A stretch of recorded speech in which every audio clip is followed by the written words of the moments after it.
Hey, Magic fans, welcome back. This is the Captain speaking here on Capnclydes MTG. It's a beautiful Sunday, and we've got tons of things to talk about. We've got Tarkir cards coming out with some shitty print qualities, bonus cards from the Deadpool secret lair, and a one-turn kill in Standard. Well, buckle up, Buttercup, because it's all real. And before we get into it, don't forget, comment, like, subscribe, hit that notification bell. Links down below. Everything from TCG Player, eBay, buy a couple cards to support the channel. Become a YouTube member like my boy Sawyer. Shout out to him. And all kinds of other good shenanigans down there in the description. So go check it all out. Now, with that said, let's get into it. Let's start with the, high quality of card printing we have at Wizards. So apparently, to give you a general reference of it here, some of the reports that are coming out, multiple card stores are reporting ink bleeding on English non-foil rare and mythic rare Tarkir Dragonstorm cards. While these tend to appear in every Magic the Gathering set, they are generally sporadic defects and largely removed from circulation. According to In the Games, anyway, one of the stores reporting an abnormal, whatever, of ink bleeding on non-foil rare and mythic cards. Some of these cards opened have more than 50% of the copies with ink bleeding. No, I do not have a picture. The picture they showed me that I could always find was always piss poor quality and almost impossible to see. So we'll just skip that part. But along with that, people are obviously disappointed because of the card quality in Tarkir so far. Many people are curious about the widespread defect. Otherwise, some players are excited about the potential of misprint premiums. So in the community, as you all know, people love misprints and can make the card more viable to some people because certain collectors just go after misprints. Now, again, the thing about makes misprints valuable is it doesn't happen often. So if there's a large quantity of misprints, not going to have a lot of value. But the fact that some of these cards are going to make it past quality control, which, let's be honest, I'm not sure that even exists at Wizards at this point. There's probably going to be quite a few of these out here. Now, we're seeing a lot more of this defect in non-English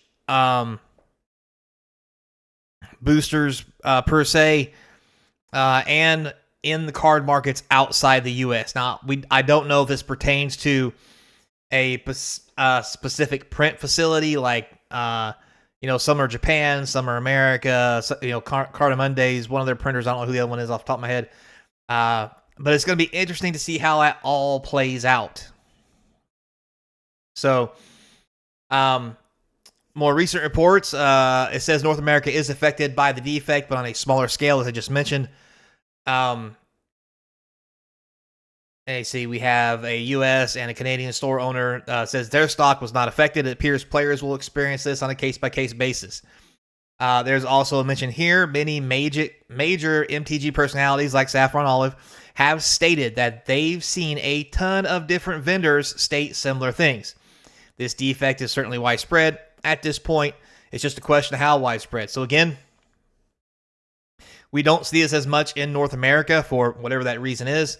And it's interesting to say widespread because, let's be serious, misprints don't happen that often. That's why people like them. And since we don't really have a scale of what those defects look like, it'd be nice to see on some kind of scale compared to normal amount of defects coming out of a set how this stacks up. Is it higher? Is it lower? What does it really look like? And maybe at some point we'll have that. But as of right now, we don't. But if you're out there playing and you get a card that looks shitty, well, that's technically a misprint, so don't just throw it away. Or, I guess throw it away, make all the rest of them more valuable. But it is what it is. I mean, what do you want from Wizards? We're only paying them, twice as much as the box used to be for 6 less packs. I mean, you expect them to give you good quality cards too? Come on now. Can't ask for all of that. Anyway, Moving on to Deadpool Secret Lair cards. That's right, we have the bonus cards here. Here's one of them. Harmless Offering. Red and 2 sorcery. Target opponent gains control of a target permanent you control. Easily part of a combo. Doesn't see a lot of play. It's only like $1 card. But the fact that it is Gwenpool. Spider-Gwen, Gwenpool. I got a thing for all of them. Sorry. Equal opportunities here. Anyway. Holding Jeff the Landstark. Landshark. Jeffy boy here is very popular from the online game. And to be fair, now that I think about it, instead of loot, they might be better off making Jeff plushies, because apparently everybody loves Jeff. And let's be honest, I just like his name, Jeff. Biting means he likes you. Yeah, says the person who probably doesn't get nibbled on by the land shark. Anyway, so this is one bonus card that's in the Deadpool Secret Lair. So not terrible, not great. I like the art and I like what's on it, so that's a bonus.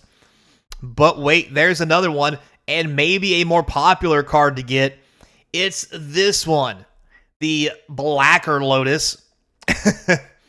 This is a reprint from the Unglued, Unhinged saga of the Unsets. Blacker Lotus has got it colored in with a marker. You can see right here, 0. Tap, tear Blacker Lotus into pieces, add 4 mana of any one color, remove all pieces from the game. I made it better. You're welcome. XOXO Deadpool. This, on top of being a great card and very sweet and people like, this is a pretty sweet reprint. I am not going to lie. I mean, it's a picture of a card on a card, and it's got Deadpool breaking the fourth wall on the card of a card. There's a lot going on here, and I'm down for it. I hope to God that if I open one of my Deadpool Secret Lairs, this is what I pull out of it. And I hope to God it's foil. Oh my Lord. This card in foil is probably going to be a small fortune. Just putting it out there. So, yeah, there's that. Now, those are the 2 cards in the Deadpool Secret Lair that are bonus cards. Both of them, in my opinion, sweet art. Decent cards. Obviously, Blacker Lotus is better. But hey, you take what you can get. At least the art is sweet and on par, and that's what I'm here for. And honestly, they should focus more on that with Secret Lair than anything else. Now, moving on to our final stretch of the imagination, the 1-turn kill in Standard. Here it is.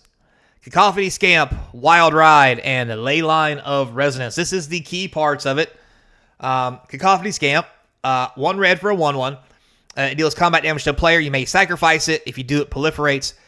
When it dies, it deals damage equal to its power to any target. Now, Wild Ride, coming out of Dragonstorm, 1 red. Target creature gets +3/+0 and gains haste. Important. Next, Leyline of Resonance. We all know what this does, but I'm going to read it anyway. 2 red and 2 Leyline. If it's in your opening hand, you put it straight into play, i.e. first turn.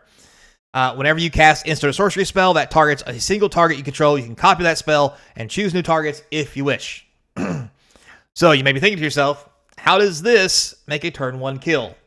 Well, let me just wrap it up for you in this neat little summary somebody made. Your opening hand is a Mountain, a Scamp, 1 Mox Jasper, Wild Ride, 2 Leyline of Resonance, and 1 Leyline of Transformation. Yes, that is very Pacific. However, the fact that it exists is just in itself a thing. So this is what you get with your starting hand. It all matters. So you open up, you have 3 Leylines to put into play. The 2 Resonance come into play, and 1 Transformation. The Transformation lets you turn creatures into every creature type. The reason for this, you put the Transformation in play, and you name Dragon. We'll talk about that in a minute. Then, when the turn begins, Mountain, make a Scamp. And you tap it, put your Mountain in play, you make your Scamp. Now, because of Transformation naming Dragon, the Scamp is also a Dragon, meaning your Mox Jasper can now be tapped for red mana. You then cast Wild Ride, target the Scamp. Now, because you have 2 Leyline of Resonance, it copies twice, giving you +9/+0, making the Scamp a 10-1 with haste. You then proceed to take the Scamp, punch your opponent square in the John Thomas, right between the personalities. He's now at 10 life. Now, since you've hit your opponent, you may sacrifice the Scamp to proliferate. So you sacrifice the Scamp because you want to proliferate. The Scamp has now died at 10 power. It then deals 10 damage to any target, i.e. your opponent, equaling 20, i.e.